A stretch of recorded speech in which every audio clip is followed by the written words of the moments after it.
Hi, welcome to the Resources Roadhouse. I'm Wally Graham. I'm at Diggers and Dealers and I'm with Ed Turner of Galena Mining.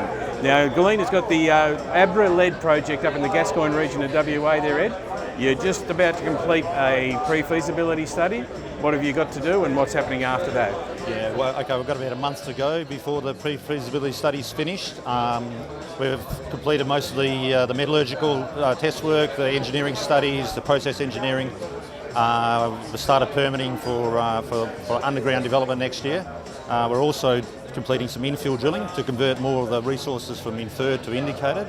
That will feed into an updated resource later in the year. But the PFS, we expect some very positive numbers based on the scoping study results we announced a month or so ago.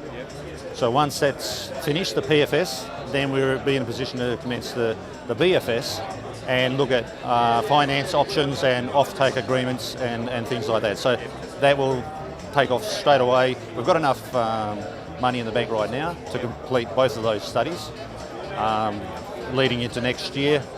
And the BFS should finish about the middle of next year, and we'll be in a position then to start the decline, hopefully, and to go down to access the deposit there. Okay, and now lead is not one of the it's not one of the sexy sort of commodities around town, especially here in Cal when everybody we want to talk about gold. Yep. But it's a real niche product at the moment, isn't it? Yeah, well, actually, the long-term consumption and demand is very strong. Based on our long-term forecast, the price should only go up. There's more lead-acid batteries being made now than any time in history, and for example, in China, there's going to be 38 million vehicles made next year with a lead-acid battery. So the fundamentals are very strong.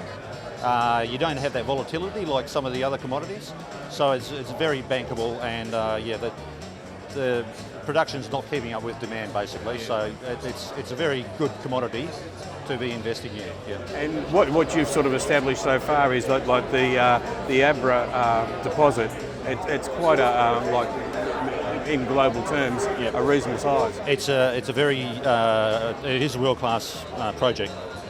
When we're in full production, we'll be the 5th or 6th biggest producer of lead in the world. So, and it's a very high-grade product. So we don't have to mine large volumes of it. We can make a very good margin on the high-grade lead deposit.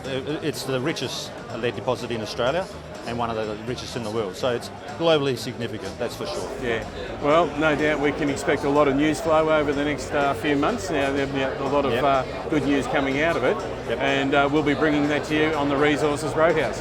Thanks, Ed. Thanks, Wally. Cheers.